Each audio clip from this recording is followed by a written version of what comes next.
Hello everyone, and welcome to Soft Stories. I'm Stratton, and today we are going to be continuing our reading of Don John's Ducats by Roger Pilkington. Now, last time, as we were reading through the first chapter of Don John's Ducats, we were introduced to the tale of that infamous man and to the gold that he promised to Queen Margaret and then kept for himself, gold which was later, after the Battle of Waterloo, lost, presumably stolen by Ensign Whittingham, who was tasked with returning it to the town. Now that the gold has been lost in the river, we do not know what has happened to it in the centuries since. But I suspect that we are not the only ones who are curious about that lost treasure. And so we should continue our tale with Chapter 2, Michael Writes a Letter. The morning passed quickly as the crew of the Dabchick followed their friendly companion in and out of the courts and fortifications on the castle hill.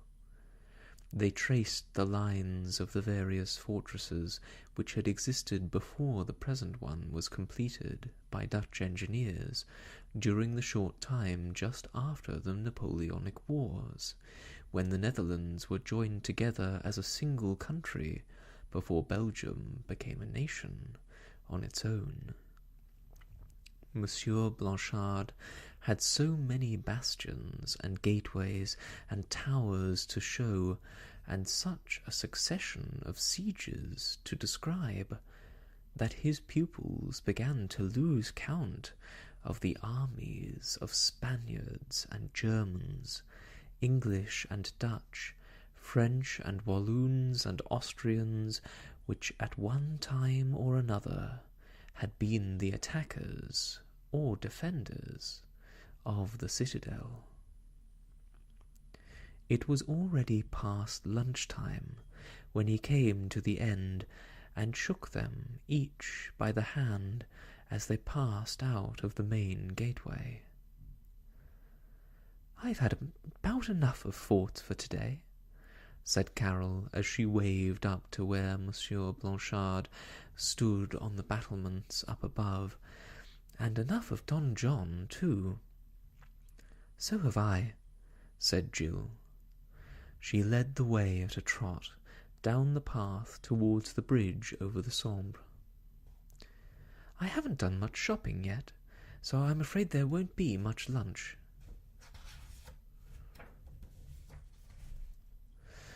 "Corned beef, as usual," said Michael. "Not even corned beef," Jill said. "I meant to stock up at Huy, only we were away too early." "Never mind," Peter said. "We can walk into the town and get a snack, and then you can do the shopping afterwards. Meanwhile, I can slip across to that fuel boat we saw moored on the other side of the river and fill up with oil and petrol." "We could do with some more paraffin for the galley, too," said his sister. "There's not much left in the can, and the spare one is empty already." "Right. I'll fill them both. But the first thing is to get something to eat right away." Across the bridge and along the main street, they soon came to a number of small restaurants with chairs and tables set along the pavement. The first smelled too strongly of fried potatoes, Jill thought, and a glance at the menu of the second showed that it was expensive. But after looking at one or two others, They chose a place which seemed clean and airy, but not too smart. "Let's have cheval," Michael said as he sat down and began to scan the menu. "You never get horse at home." "I wonder," Carol said. "I know they don't put it on the menu, but I expect you'd get it just the same. I wouldn't like to think what is in some of those hamburgers and meatballs you can get in cafes in London. Cheval en chien, I should think." In the end, Michael's courage failed him, and he decided on sausages and fried potatoes like the rest. Here we have our 4 gallant explorers sitting down to a meal at a cafe. A lovely scene, and I can just imagine the cry of the birds overhead, and the milling of the people along the street as they wander over the cobblestones around the 4 children as they sit and enjoy their sausages and fried potatoes. It sounds idyllic to me. The first course was not particularly exciting, but the ice creams afterwards more than made up for it. "It's real cream," said Jill as she tasted it. "Lovely. If I hadn't eaten so many pommes frites, I would have had another." "Frites or not, I'm going to," said Michael. "That is, if you think the housekeeping money can afford it." When lunch was over, Jill, as quartermaster, paid the bill, and the crew rose to go. "I'll stay with Jill and help with the shopping," Carol said. "And I can go back to the Dabchick and see about the fuel," Peter said. "Shall I come with you?" Michael asked. "I will, if you like, but if not, there's something else I wouldn't mind doing." "I can manage," Peter said. "Where is it you want to go?" "Oh, just the museum," Michael said. "I've had enough sightseeing for one day," Peter said, "but don't let me stop you.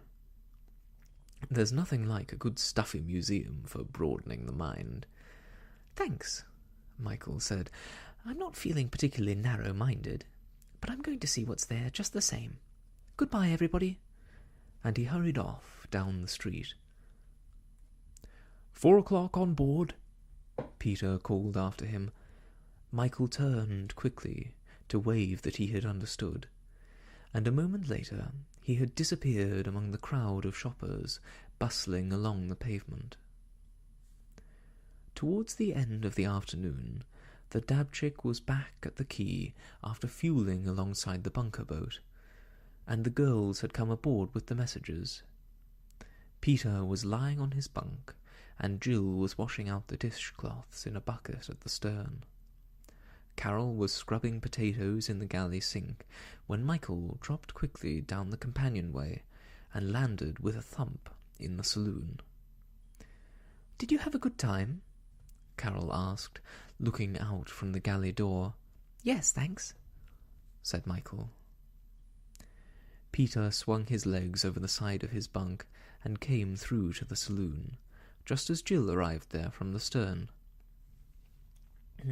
"Nothing about Don John and the gold?" he asked, rather sleepily. "Oh, lots," Michael said. "The whole story was set out, very much as Monsieur Blanchard had told us, and they even had a sketch of Ensign Whittingham riding out of the gate with bullets flying all over the place. And the photo was there too, showing his tombstone. It's at Camden Fitzmorton, oddly enough." "And where's that?" Carol asked. "It's near the Thames. Do you remember Benson Lock, just before you come to the long stretch below the Sindon Hills, up near Dorchester? Well, it's just off to the side there, I think. It's not actually on the river, but it's not very far away." I remember seeing the name on the signposts. Jill said. "I suppose you think the gold is buried there too," laughed Peter. "And all you have to do is to dig around in the churchyard next time we go up the Thames, and you'll bring up the treasure." "No, I don't," Michael said with a frown. "I don't believe the ensign stole it at all," said Jill. "Can you imagine a man riding out from the Battle of Waterloo and doing a thing like that?" "Easily," said Michael. "Why not?" "Well," Jill hesitated. "Well, I suppose he could have done, but there might be lots of other explanations." "Such as what?" Jill seemed to be thinking hard. "I don't know, but I can't think that a man who would ride in with the good news would then steal the city treasure. If he rode all the way from Waterloo to tell them that Napoleon had been beaten, I think Ensign Whittingham must have been a good man, and a trustworthy one." "Honestly, you're soft," said Michael. "Daddy always says you're sorry for crooks, and you'll never believe they could do the dirty on anybody. This man was just a confidence trickster. It stands out a mile. What better way could there be of getting people to trust you than to ride in all breathless and exhausted, bringing good news?" Jill flushed. "I'd rather believe good things about people who turned out bad than think bad of people who were innocent all the time," she said. "You would," said Michael. "Yes, I would," replied Jill. "I don't always like suspecting people for no reason." "No reason?" Michael laughed. "This chap rides out, rushes the guards, and then they find the gold is gone. I hope they never make you a magistrate." "I think Ensign Whittingham was a brave man," said Jill obstinately. "It must have taken courage to carry a banner at Waterloo and be shot at all the time just because you were holding it. That's what happens to ensigns, you know. They had to be brave men." Michael laughed sarcastically. "I don't expect this Whittingham man was ever in the battle at all. He probably hid under a hedge till it was over, and then rode to Namur as a hero. I expect he pinched the horse too, and probably he wasn't even an ensign." Carol intervened quickly. "I think Jill was right," she said. "There must be other explanations, and we don't really know that the soldier took Don John's gold at all. I don't see why it might not have been stolen hundreds of years earlier, and every time they brought out the bag to hide it away during a siege, they were really only hiding a bag of old stones. When Ensign Whittingham carried it into the banquet, perhaps he looked inside. He may have realized what had happened and very wisely decided to leave before they suspected him of having stolen the gold himself." "Yes," said Jill, rather relieved. "That's an idea. I expect that's what really happened." "I don't see why," Michael said. "It looks as if he took the gold." "That's just what I was saying," Carol interrupted calmly. "It looks as if he did, and it looked like it then. That's why he had the presence of mind to say he felt ill, and cleared off before they discovered the loss and turned on him. What do you think, Peter?" She tipped the potatoes into a pan, ready for the evening. Peter was anxious not to let the discussion turn into a quarrel. "I really don't know," he said. "Your idea might be right, and so might the other. And even if he did take the gold, I expect he dropped it in the water when he plunged in, after his horse was shot from under him." "He didn't," said Michael quickly. "That's one thing we really do know. If he'd lost the gold in the river, it would have been dredged up long ago. They must have dredged several feet of gravel out of the Meuse to make it navigable for the barges that go up and down it nowadays." "Then it was probably dredged up and dumped with the dredgings," Peter said. "No," said Michael definitely. "They couldn't have missed seeing it, and if a single gold coin had turned up, they would have been after the rest like lightning. Surely They wouldn't notice coins in the dredgings, Carol said. Oh, they would, Michael replied. Even on the Thames they're always bringing up things with the dredgers. There's a little pack-horse bell at Ship Lake which was brought up by a bucket dredger, and that would take some spotting. And at Reading they have stacks of stuff in the museum which has all been fished up in the buckets. Flint spearheads, Roman coins, all kinds of things. Dredgermen always keep their eyes open, and if there had been a few thousand gold coins lying in the reach below the bridge, the men couldn't possibly have missed seeing them as they came tumbling down in the chute into the lighter. I think Michael is right, Peter said in a conciliatory tone. If the gold was in the river, they would probably have found it by now. So, the mystery remains.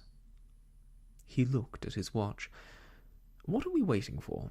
Come on, let's get going again. We can run upstream for an hour or two and find somewhere to stop for the night. While Carol and Jill were taking in the shorelines, and Peter held the wheel to allow the Dabchick to sidle out into the current, Michael was beside him in the wheelhouse, poring over the map of the river. How far do you think we'll go today, Peter? He said without looking up. Just a couple of locks or so, I should imagine. It's not very fast going up here, with all these barges creeping so slowly in and out of the locks. And tomorrow? Peter put the engine slowly ahead. I don't know. As far as we feel inclined, he said.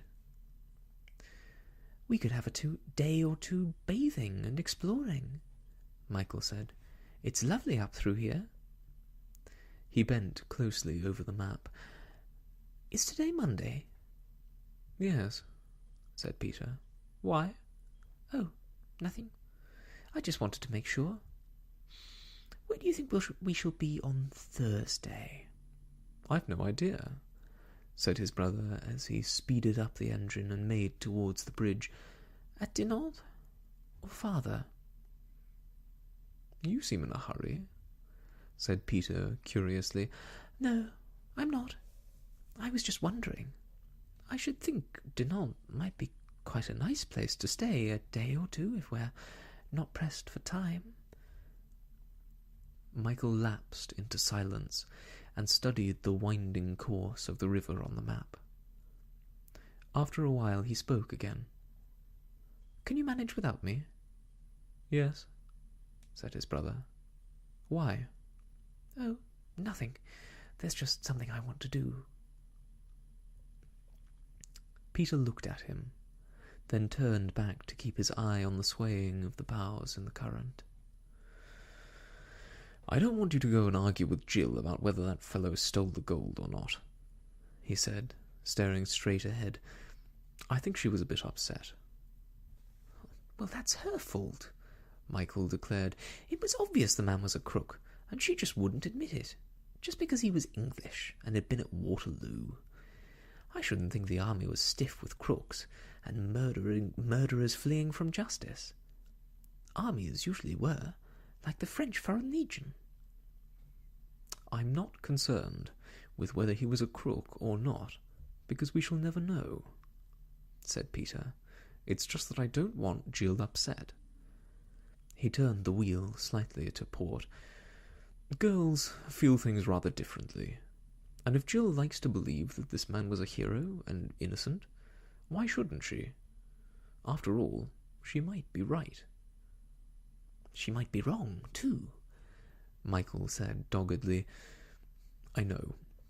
I expect she is. But if she thinks that way, then let her.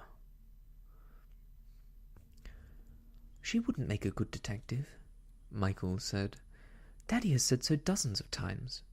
She always thinks people couldn't do anything wrong. But she isn't going to be a detective, Peter said rather impatiently. Dad may be a chief superintendent, but that doesn't mean that we're all going to join the flying squad. I am, if I can, said Michael. I think it's fun. You don't need to if you don't want to. He looked at the map again. Anyway, I wasn't going to tease Jill. It was something quite different. Just a little affair of my own I wanted to see to down below." Peter was relieved that the conversation seemed to be coming to a natural end. "Good," he said. "Carry on. There's a lock a little way ahead, but we'll probably have to wait a while. And in any case, I can manage." He glanced over his shoulder towards the stern. "Here comes Jill," he said quickly. "Remember—" "Don't worry," said Michael.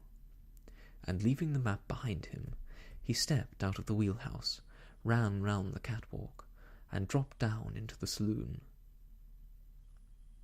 Down below, Michael rummaged around for a while in one of the lockers and then disappeared into the forward cabin, shutting the door behind him.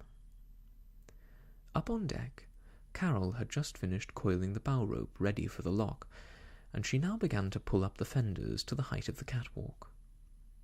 As she bent down, she glanced through the cabin window and caught sight of Michael kneeling on the floor, apparently very occupied with something on his bunk, which was just out of her view. She stepped to the companion ladder, climbed quietly downward, and then knocked on the cabin door. There was a rustling sound.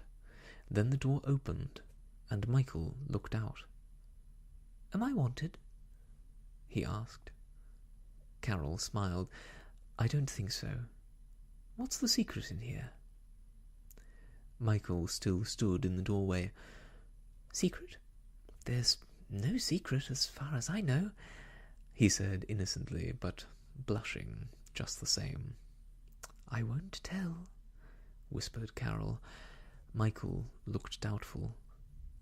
"What won't you tell?"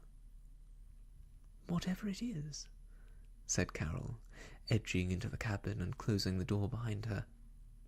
"Come on, tell me what you were doing. I saw you through the window." Michael hesitated a moment. "All right," he said at last. "If you'll promise, I'll tell you. I was writing a letter. That's not very mysterious, is it?" "It is, rather," said Carol. "It's the first time I've known you to write one." Michael smiled. He liked Carol, and he knew he could depend on her. "It's just an idea," he began. But just at that moment, a clang on the ship's bell called the crew to be ready to go into the lock. "I'll tell you after we're in," he said quickly, and following her out of the cabin, he scrambled up on deck to jump across to the ladder in the lock wall as the dabchick drew in beside it. Jill and Carol threw up their lines, and Michael dropped the nooses over the bollards fore and aft. Then he noticed that the lock-keeper was not shutting the gates, and looking down the river he saw a heavily laden barge creeping slowly up through the bridge. Evidently they were going to have to wait for it, so that the two craft could be locked through together, and it would be several minutes before the barge had arrived at the lock. He beckoned quickly to Carol, who secured her line and sauntered casually along the catwalk to follow him down to the cabin once more. She shut the door behind her, and Michael held his finger to his lips. "I want to find out what happened to Don John's treasure," he whispered. Carol stared at him, and then burst out laughing. "Oh, honestly, Michael, you are funny," she said. "They've been wanting to do that for centuries. So how on earth do you think you could find it?" Michael turned to his bunk and pulled out a sheet of notepaper from under his pillow. "I haven't finished it yet," he said, as he held it out for her to read. "I've still got to say where he can send a reply. I think Dinant would be easiest if we haven't left there by the time the answer comes." Carol glanced through the letter, then looked up at Michael, puzzled. "But how is this going to help?" because I saw something in the museum that I was going to tell everybody about. Only Jill started saying she was sure that Ensign Whittingham must be innocent, and of course I didn't want to upset her." Carol shook her finger. "Are you sure you didn't? It looked as though you were trying to tease her on purpose." "Perhaps I was. Just a little," Michael admitted. "Jill is so serious sometimes that I can't help it." "Never mind," said Carol with a laugh. "I don't expect it worries her. She's far too sensible for that. My brother likes teasing people too, but it never worries me." "Not when he's in New Zealand," said Michael quickly. "It wouldn't worry me either. But sisters can be rather annoying, don't you think?" "I know brothers can be," said Carol, "so perhaps sisters can be too. But go on and tell me what it was you saw in the museum. I've promised not to pass it on." Michael sat on the edge of the bunk and lowered his voice. "I told you there was a picture of Ensign Whittingham's grave," he said. "But that wasn't all. It went on to say that while he was on the continent, his son was born, and his wife died. When he got home, he died of fever very soon afterwards, and he never saw his baby at all, because it had been taken away by some relations who were looking after it. Yet this same boy, when he was only 17, set out for Belgium himself. Now, why do you think he did that?" "He knew something," Carol said. "Yes, he must have. Yet he was only a few weeks old when his father died, and his mother had already died too, so he couldn't have learned it from either of them, could he?" "No, I see that. It's rather a puzzle. And there's more to come." Michael spoke in a whisper. "The son never reached Belgium. The packet boat was lost in a storm, and he was drowned. And as it says in the museum, the secret died with him." "I wonder." "What do you mean?" said Carol. "Well, if he could discover where the treasure was—" "That's quite a big if," Carol put in. "Perhaps, but if he really did, it wasn't from his father, unless there was some map or paper left for him when he grew up, which doesn't seem very likely. No, he must have heard the tale about his father and worked it all out for himself." "How?" Carol shook her head. "How? I don't know." "Nor do I," Michael said. "But there's one thing I can tell you, and that's this. There's an inscription on Ensign Whittingham's tombstone, only you can't read what it says in the photograph." "And?" Carol was more puzzled than ever. "That's why I've written the letter," Michael said. "I want to know what the inscription says. It might give some sort of clue." Carol glanced again at the letter.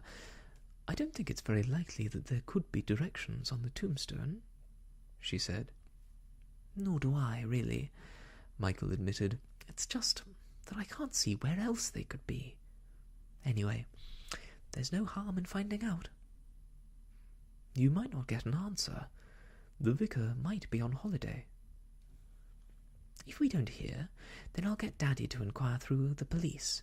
But I thought we might try the vicar first. I hope he writes back in time for us to pick up the answer at Dinant." "He might," Carol said. "And if not, the letter could always be sent on." "Yes, I suppose so." Michael took back the sheet and knelt on the floor again to write. "Please reply as quickly as you can to N. Branksome, Poste Restante, Dinant, Belgium. Yours sincerely."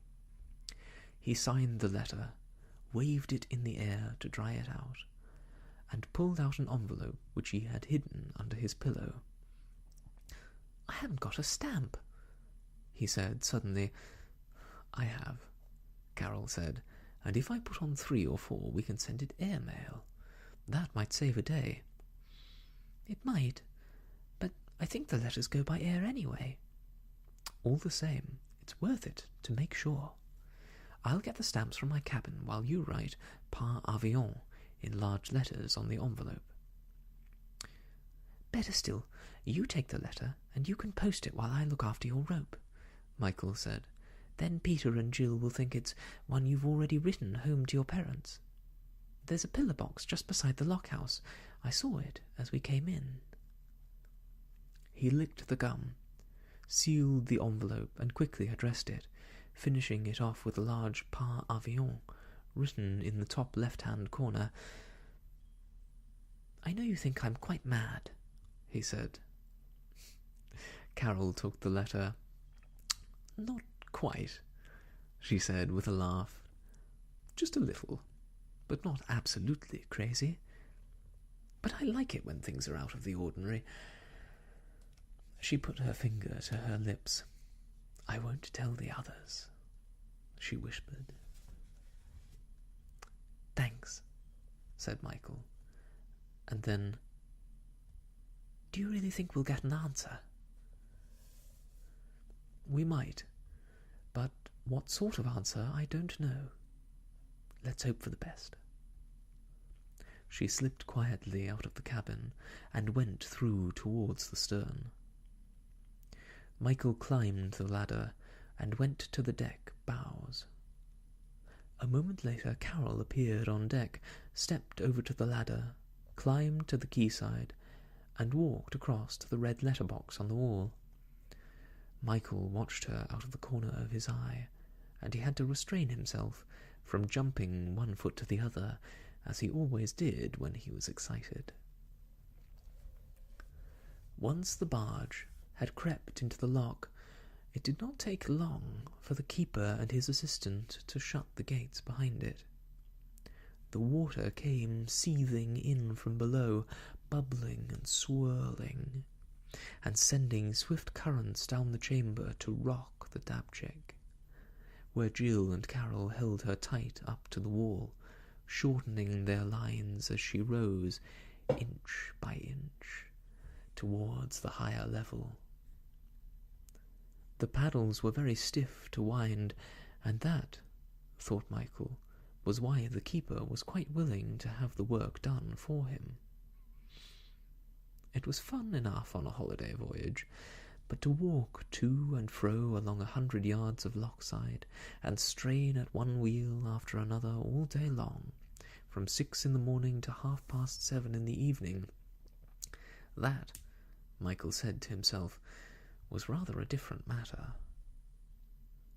When the last of the paddles had been raised, he straightened himself and leaned back on the rail. As his gaze strayed towards the road which passed behind the lockhouse, he saw a post-office van draw up, and a uniformed postman climb out to unlock the box and pull out a handful of letters to stuff them into a bag. Carol saw the man too, and she turned towards Michael and gave a little nod of her head.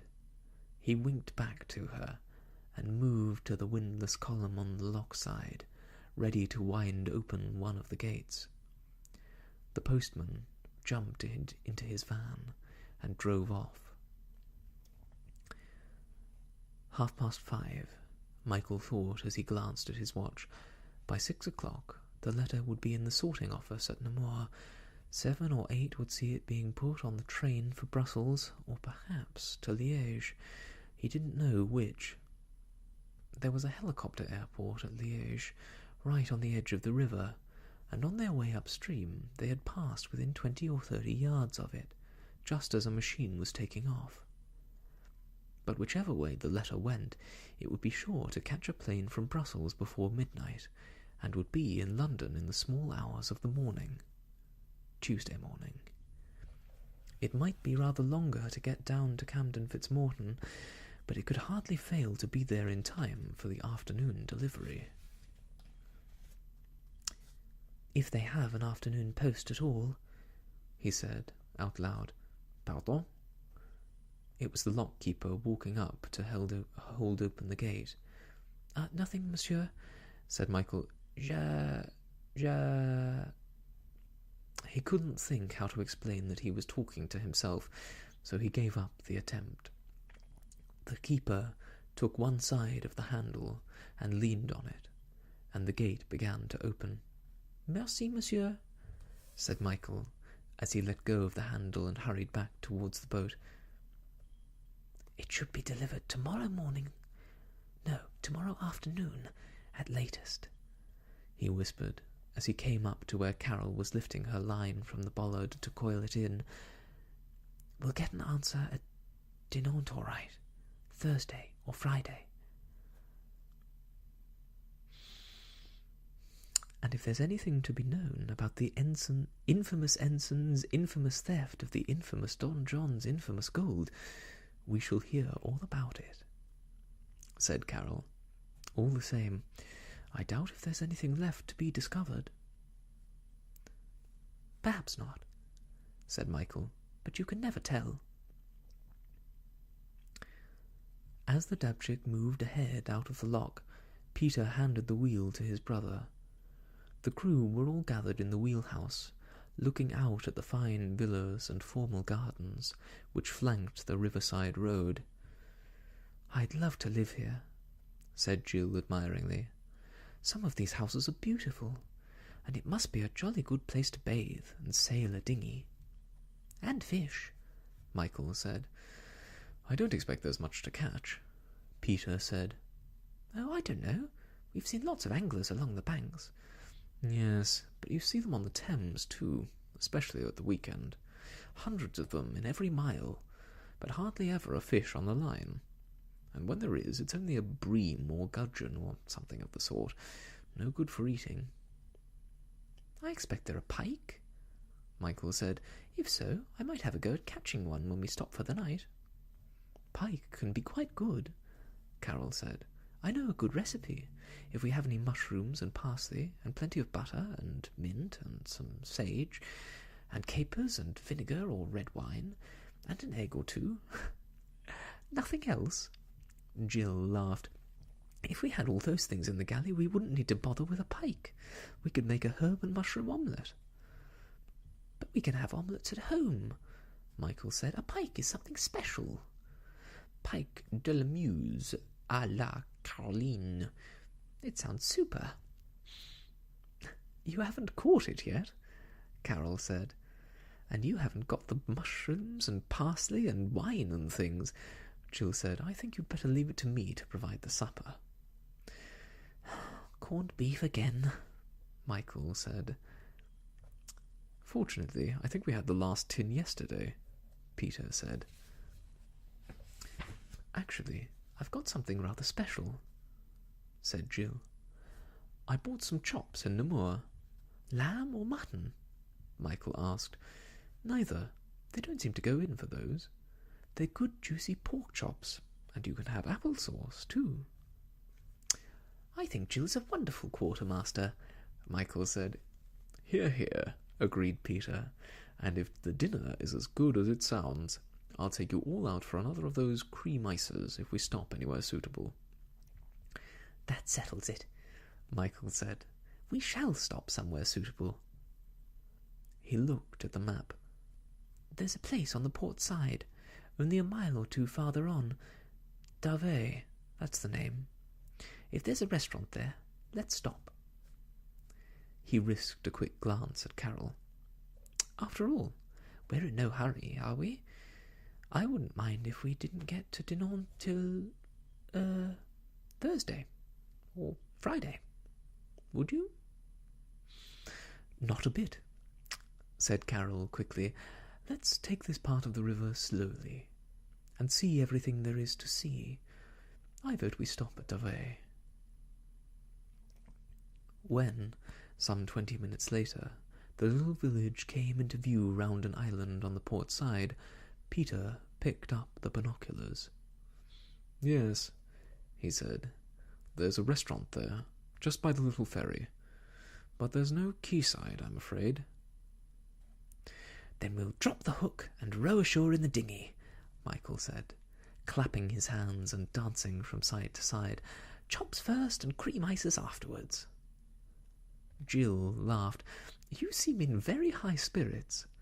I think it must be the effect of that cheese you bought this morning." "It might be," said Michael. "And then again, it mightn't. But whatever it is, I think I'm going to enjoy the Muirs as much as any place we've ever been before."